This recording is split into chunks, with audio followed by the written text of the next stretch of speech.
Alhamdulillahilladzi an'ama 'alaina bi ni'matil iman wal islam wa ikramana bi khalafatihi min jami'il alam.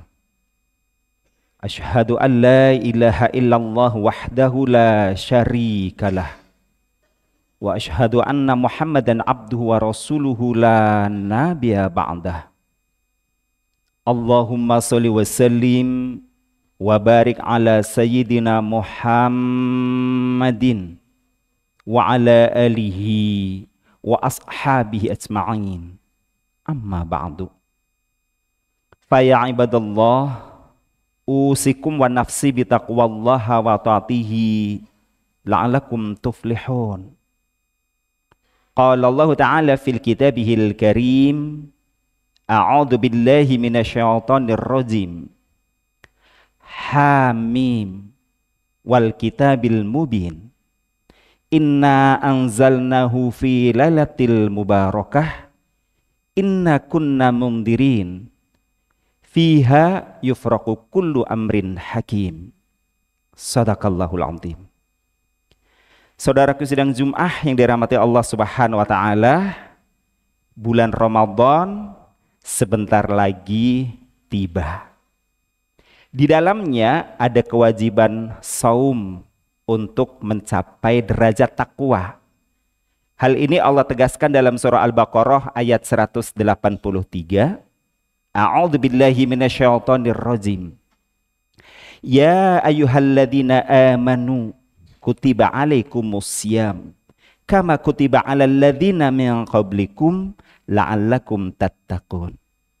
Hai orang-orang beriman, diwajibkan atas kalian saum atau siam sebagaimana telah diwajibkan kepada orang-orang terdahulu sebelum kalian, agar kalian menjadi orang-orang yang bertakwa. Di dalam bulan Ramadan juga ada satu malam yang disebut dengan Lailatul Qadar. Perbuatan baik pada malam itu bukan hanya digandakan pahalanya setara dengan beramal 1000 bulan, tetapi pada malam Lailatul Qadar juga ada revisi takdir. Ulama menyebutnya takdir akan kembali ditetapkan dari Ramadan tahun ini sampai Ramadan tahun depan. Takdir yang meliputi profesi, rizki, ajal, dan kebaikan atau keburukan yang akan menimpa seorang insan. Allah menyebutnya pada malam itu ditetapkan segala urusan yang penuh hikmah, urusan yang besar, urusan takdir seorang insan. Dan ini Allah sebutkan dalam surah Ad-Dukhan ayat 1-4. A'udzu billahi minasyaitonir rajim. Hamim. Hamim hanya Allah yang tahu artinya. Wal kitabil mubin, dan demi kitab Al-Qur'an yang menjelaskan. Inna anzalnahu fi lailatil mubarakah. Sesungguhnya kami menurunkannya pada malam yang penuh kemuliaan, penuh keberkahan.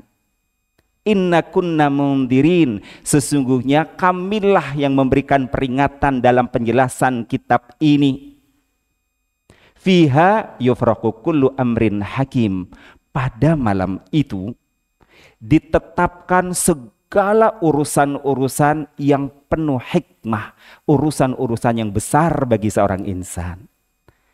Oleh karena itu, melalui pelaksanaan siam Ramadan nanti, pastikan bahwa kita mengukir takdir kita hingga tahun ke depan ini adalah takdir sebagai pribadi yang sukses, pribadi yang dilingkupi dengan kebaikan-kebaikan di setiap situasi dan keadaan, pribadi yang menakjubkan. Orang yang nyebutnya memiliki peak performance, memiliki performa puncak di setiap keadaan.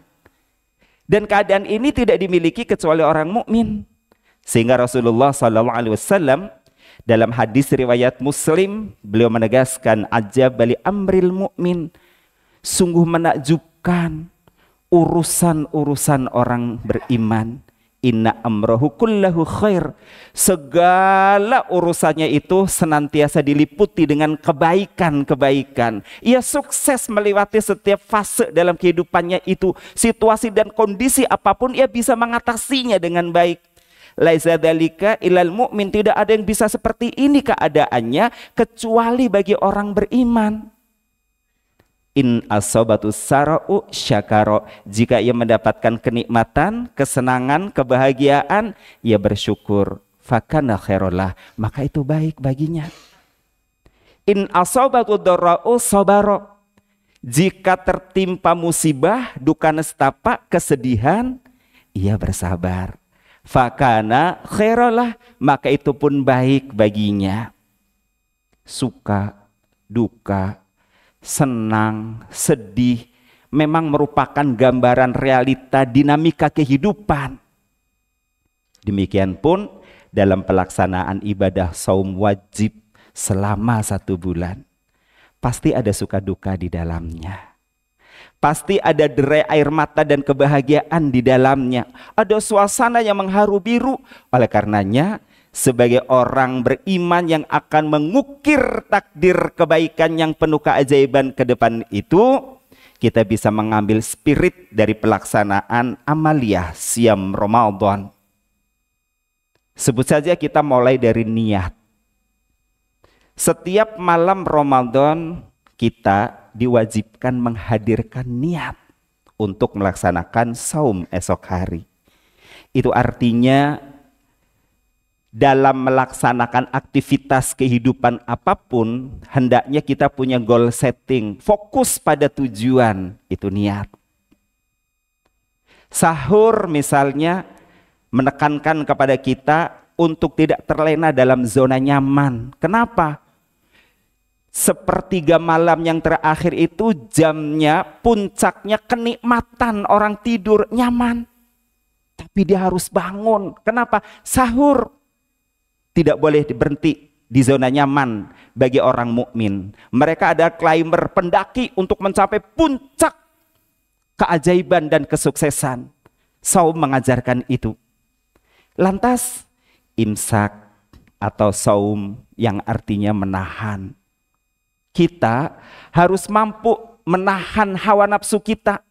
Dalam melakukan aktivitas-aktivitas apapun harus dianalisa dengan SWOT dan harus ada punya POAJ, planning, actuating, organizing, dan controlling. Harus itu karena kita mau sukses.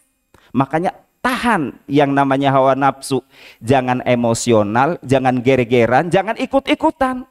Punya perencanaan yang baik, on the track pelaksanaannya. Lantas ketika tiba waktu berbuka, ketika kenikmatan-kenikmatan datang, syukur. Makanya Nabi menggambarkan ada 2 kesenangan yang dirasakan orang saum. Apa?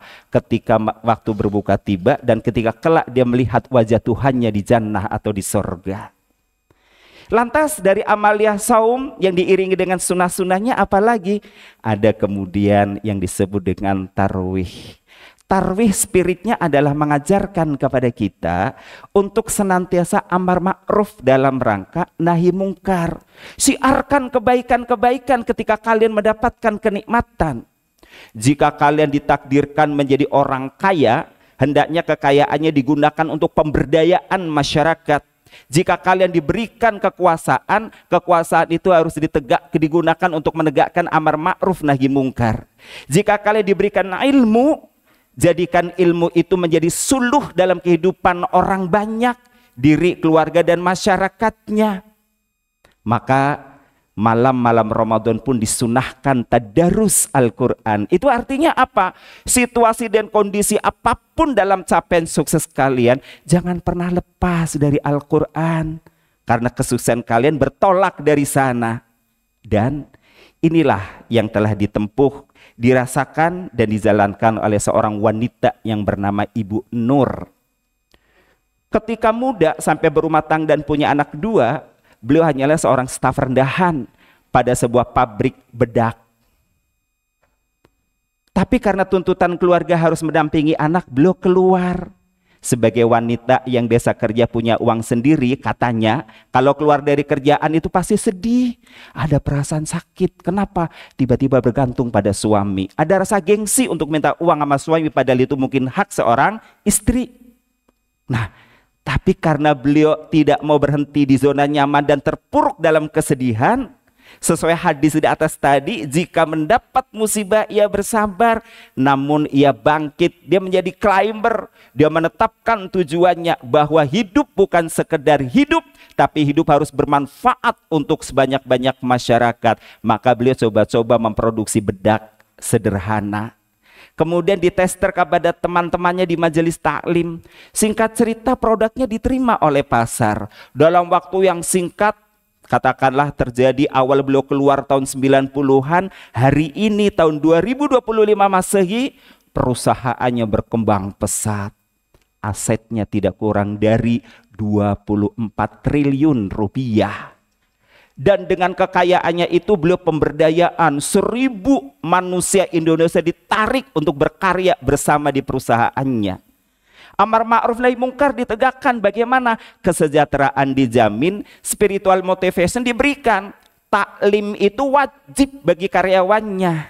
Ibu Nur menyumbang untuk Palestina tidak kurang dari 4 miliar rupiah.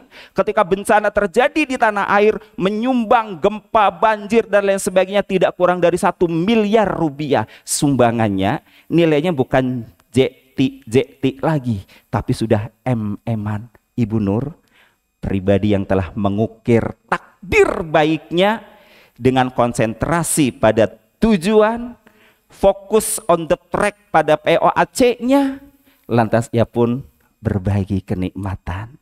Maka mudah-mudahan Ramadan nanti menjadi bagian kita, bisa menyusul, bahkan mudah-mudahan menjadi lebih baik lagi. Wallahu a'lam bishawab. Ja'alana Allah wa iyyakum minal fa'izinal aminin wa adkhalana wal muwahhidin faqur rabbighfir wa anta khairur rahimin.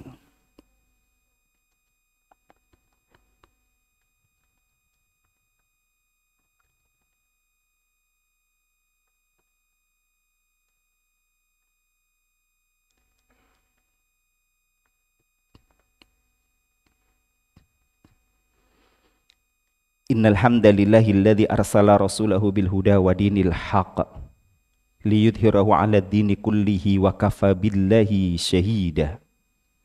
Asyhadu an la ilaha illallah wahdahu la syarikalah wa asyhadu anna Muhammadan abduhu wa rasuluhu la nabiyya ba'dah.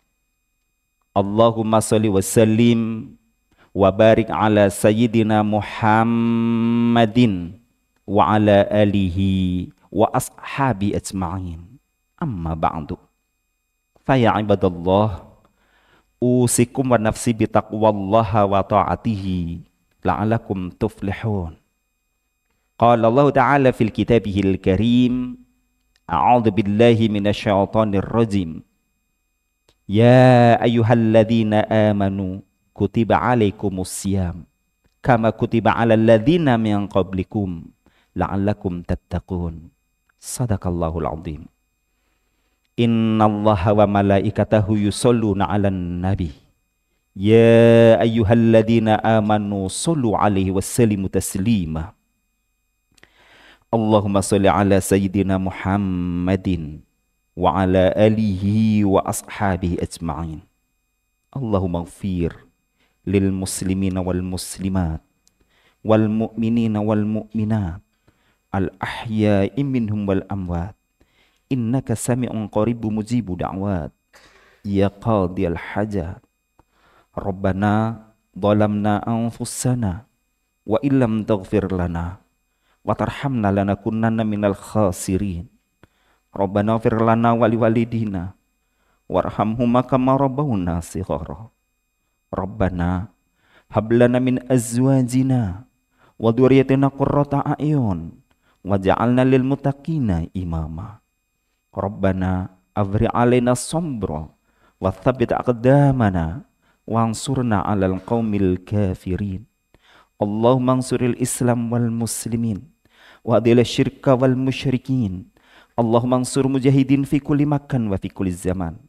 Allahumma ansur ikhwanana al-muslimin fi Filistin wa fi Gaza wa fi Indonesia. Rabbana atina fid dunya hasanah wa fil akhirati hasanah wa qina adzabannar. Ibadallah, innallaha ya'murukum bil adli wal ihsan wa ita'i dzil qurba wa yanha 'anil fahsya'i wal munkar wal baghi ya'idukum la'alakum tadhakkarun wa la dzikrullahi akbar. Aqimis shalah.